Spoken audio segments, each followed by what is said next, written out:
लिंग का सिकुड़ना लिंग के आकार में कमी आना है। कभी कभी सिकुड़न स्थायी होती है और दूसरी बार ये उपचार योग्य स्थिति या जीवन शैली की आदतों के कारण होती है। लिंग का आकार पुरुषों के बीच और कुछ मामलों में काफी भिन्न होता है। एक अध्ययन से पता चलता है कि नस्ल और जातीयता दोनों का लिंग के आकार से कोई लेना देना नहीं होता है। लिंग का सिकुड़ना पुरुषों की उम्र के रूप में व्यापक है, लेकिन लिंग के सिकुड़ने के और भी कई कारण हो सकते हैं। लिंग की लंबाई और मोटाई कम होने का विचार ही ज्यादातर पुरुषों के लिए सुखद नहीं होता। कुछ पुरुषों के लिए ये सर्वथा भयानक है। मानव शरीर का कोई एक पहलू ऐसा नहीं है जो किसी व्यक्ति की पहचान को उसकी मर्दानगी के रूप में परिभाषित करने में इतनी महत्वपूर्ण भूमिका निभाता हो। एक संपन्न व्यक्ति अक्सर अधिक मर्दानगी, जोश, यौन कौशल से जुड़ा होता है। जितना बड़ा पुरुषत्व उतना ही अच्छा आदमी। तो इससे पहले कि हम आगे बढ़ें, लिंग के आकार से संबंधित कुछ तथ्यों को स्पष्ट करने के लिए 1 मिनट का समय लेते हैं। आइए जानते हैं लिंग का सामान्य आकार क्या है। अत्यधिक सम्मानित सेक्सोलॉजिस्ट अल्फ्रेड किन्से ने इतिहास में सबसे व्यापक चिकित्सकीय समीक्षा की। इसमें शीर्ष के आकार के अध्ययन का संचालन हुआ और ये दिलचस्प निष्कर्षों से भरा था। इस शोध के लिए किन्से ने 3500 से अधिक लिंगों की जांच की और पाया कि औसत शिथिल लिंग की लंबाई 8.8 सेंटीमीटर यानी 3.5 इंच थी। औसत स्तंभन की लंबाई 12.9 से लेकर 15 सेंटीमीटर यानी 5 से 6 इंच के बीच थी और स्तंभन की औसत परिधि लिंग 12.3 सेंटीमीटर यानी कि 4.75 इंच था।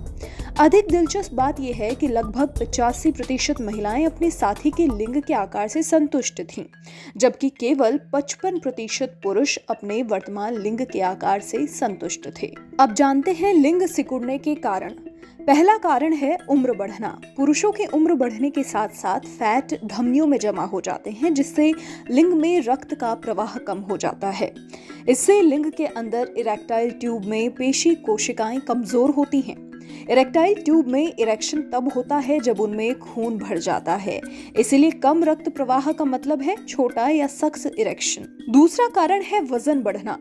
वजन बढ़ने का प्रभाव विशेष रूप से उनके पेट के आसपास उम्र बढ़ने के साथ कई पुरुषों के लिए एक वास्तविक चिंता का विषय है। हालांकि वजन बढ़ने के साथ पुरुष का लिंग छोटा दिखाई दे सकता है, लेकिन ये सिकुड़ता नहीं है। इसके छोटे दिखने का कारण ये है कि लिंग पेट की दीवार से जुड़ा होता है और जब पेट फैलता है तो लिंग को अंदर की ओर खींचता है। यदि एक आदमी का वजन कम होता है तो उसका लिंग अपने सामान्य आकार में वापस आ जाएगा। तीसरा कारण है प्रोस्टेट सर्जरी। अनुसंधान से पता चलता है कि जिन पुरुषों ने कैंसरग्रस्त प्रोस्टेट ग्रंथि हटाने की सर्जरी की है, वो कुछ लिंग सिकुड़न का अनुभव कर सकते हैं।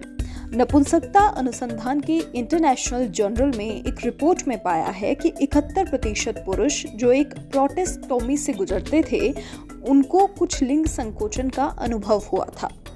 लेकिन शोधकर्ताओं को ठीक से पता नहीं है कि रेडिकल प्रोस्टेक्टोमी के बाद सिकुड़न क्यों होती है। कुछ शोधकर्ताओं का मानना है कि ये मूत्रमार्ग ट्यूब से संबंधित हो सकता है, जो मूत्राशय से जुड़ता है। प्रोस्टेक्टोमी के दौरान छोटा हो जाता है। इसका चौथा कारण पेरोनी रोग भी हो सकता है। पेरोनी की बीमारी में लिंग के अंदर रेशेदार निशान उत्तक विकसित हो जाते हैं, जिससे निर्माण के दौरान घुमावदार हो जाता है। ज्यादातर समय एक घुमावदार इरेक्शन चिंता का कारण नहीं होता है, लेकिन कुछ पुरुषों के लिए मोड़ महत्वपूर्ण या दर्दनाक हो सकता है। National institute of diabetes and digestive and kidney disease के अनुसार पेरोनी 40 से 70 वर्ष की आयु के 23% पुरुषों को प्रभावित करता है। ये संभव है कि अधिक पुरुषों में ये स्थिति हो, लेकिन उन्होंने शर्मिंदगी के कारण अपने डॉक्टर को इसकी सूचना नहीं दी हो। जबकि पेरोनी उम्र के साथ विकसित होता है। ये NIDDK के अनुसार 30 वर्ष की आयु के पुरुषों में देखा गया है। पेरोनी की वजह से पुरुष के लिंग की लंबाई और परिधि में कमी आ जाती है। कभी कभी पेरोनी अपने आप चली जाती है। हालांकि ज्यादातर समय ये या तो वही रहेगा या खराब हो जाएगा। डॉक्टर केवल तभी उपचार पर विचार करेंगे जब मोड़ दर्दनाक हो या यौन संभोग को रोकता हो। सिकुड़न, झुकने या दर्द के कारण निशान उत्तक को हटाने के लिए सर्जरी की जाती है। इसका पांचवा कारण ज्यादा मेडिकेशन भी हो सकता है। कुछ दवाएं ऐसी होती हैं जो लिंग के सिकुड़ने का कारण होती हैं। इन दवाओं में शामिल हैं एड्रल, ध्यान की कमी या अति सक्रियता के लिए निर्धारित कुछ एंटी डिप्रेसेंट और एंटी साइकोटिक्स और साथ ही बढ़े हुए प्रोस्टेट के इलाज के लिए निर्धारित कुछ दवाएं। 2012 में जर्नल ऑफ सेक्सुअल मेडिसिन में रिपोर्ट में किए गए अध्ययन में पाया गया कि बढ़े हुए प्रोस्टेट के इलाज के लिए फाइनास्टेरॉइड लेने वाले कुछ पुरुष अध्ययन विषयों ने छोटे लिंग के आकार और कम सनसनी की सूचना दी। यूरोलॉजी जर्नल में 2014 में एक अध्ययन में पाया गया कि बढ़े हुए प्रोस्टेट के इलाज के लिए ड्यूटासेराइड लेने वाले 41% पुरुषों ने किसी न किसी रूप में यौन रोग का अनुभव किया। इसका छठा कारण हो सकता है धूम्रपान। सिगरेट पीने के रसायन लिंग में रक्त वाहिकाओं को नुकसान पहुंचा सकते हैं, लिंग को रक्त से भरने और खींचने से रोक सकते हैं। उत्तेजनाओं या मस्तिष्क पर प्रभाव के बावजूद यदि रक्त वाहिकाएं क्षतिग्रस्त हो जाती हैं तो लिंग खड़ा नहीं हो पाएगा। बॉस्टन यूनिवर्सिटी ऑफ मेडिसिन द्वारा 1998 में किए गए एक अध्ययन में 200 पुरुषों के स्तंभन लिंग की जांच की गई। एक रिपोर्ट के अनुसार अध्ययन के परिणामों में पाया गया कि धूम्रपान करने वालों के स्तंभन लिंग धूम्रपान न करने वाले पुरुषों की तुलना में छोटे थे। शोधकर्ताओं का मानना है कि ऐसा इसलिए होता है क्योंकि धूम्रपान रक्त के प्रवाह को रोकता है, लिंग को फैलने से रोकता है, जिससे लिंग की लंबाई कम हो सकती है। BJU इंटरनेशनल ट्रस्टेड सोर्स में किए गए रिपोर्ट में 2017 के एक अध्ययन के अनुसार धूम्रपान स्तंभन दोष ED से भी जुड़ा है। ED एक आदमी की इरेक्शन बनाए रखने की क्षमता को प्रभावित करता है और धूम्रपान इरेक्शन को रोक सकता है। इसका अगला कारण आपका पर्याप्त काम नहीं करना हो सकता है। सीडर सिनाई मेडिकल सेंटर के शोध से पता चलता है कि जो पुरुष अधिक व्यायाम करते हैं उनमें स्तंभन और यौन क्रिया में सुधार होता है। नियमित व्यायाम का लिंग वृद्धि पर काफी प्रभाव पड़ता है। समय समय पर कसरत करके आप अंग में रक्त प्रवाह में सुधार करते हैं और रक्त वाहिकाओं को खोल देते हैं। इसका एक कारण ये भी हो सकता है कि आप अपने दांत साफ ना रखते हों। सांसों की बदबू आपके दांतों को ब्रश न करने का एकमात्र बंद तत्व नहीं है। जर्नल ऑफ पीरियोडोंटोलॉजी के शोधकर्ताओं ने पाया कि इरेक्टाइल डिस्फंक्शन वाले पुरुषों में मसूड़ों की बीमारी की घटना 7 गुना अधिक होती है। 2012 के एक अध्ययन के अनुसार मसूड़ों के ऊतकों में बैक्टीरिया आपके पूरे शरीर में घूम सकते हैं, जिससे सूजन हो सकती है और आपके लिंग में रक्त वाहिकाओं को नुकसान पहुंच सकता है। इसका अगला कारण अस्वास्थ्यकर भोजन करना भी हो सकता है। अधिक वजन होना और अत्यधिक मात्रा में अस्वास्थ्यकर खाद्य पदार्थ जैसे फास्ट फूड का सेवन करने से लिंग के आकार पर सबसे अधिक प्रभाव पड़ेगा। 2011 के हार्वर्ड अध्ययन के अनुसार जो पुरुष नियमित रूप से ट्रांस वसा जैसे कुकीज, केक, चॉकलेट चिप्स और तला हुआ साथ ही संसाधित भोजन में प्रसंस्कृत खाद्य पदार्थों का उपभोग करते हैं, वो शुक्राणु का उत्पादन करते हैं जो संतुलित आहार बनाए रखने वाले पुरुषों की तुलना में खराब गुणवत्ता वाले होते हैं। साबुत अनाज, सब्जियां और मछली मोटापे से बचने के लिए पौष्टिक भोजन का सेवन करें, क्योंकि इससे आपका लिंग सिकुड़ सकता है क्योंकि आपका वजन और कमर बढ़ जाती है। अगर आप पर्याप्त फल या सब्जियां नहीं खाते हैं तो भी आपको इस समस्या का सामना करना पड़ सकता है। लंबे स्वस्थ लिंग के लिए एंटीऑक्सीडेंट से भरपूर फलों और सब्जियों का सेवन करें। ये पदार्थ मुक्त कणों से लड़ने में विशेष रूप से प्रभावी होते हैं जो रक्त वाहिकाओं में विकसित होते हैं और आपके शरीर को नुकसान पहुंचाते हैं। एंटीऑक्सीडेंट्स रक्त वाहिका शक्ति को बढ़ाने में भी सहायता करते हैं। 2008 के टेक्सास A&M यूनिवर्सिटी के अध्ययन के अनुसार तरबूज खाने से इसमें मौजूद सिट्रलाइन ऑर्गन के यौगिक के कारण स्तंभन दोष का प्रभावी ढंग से इलाज होता है और शायद इसे रोका भी जाता है। अब ये जान लेना भी जरूरी है कि उपचार के क्या विकल्प हैं।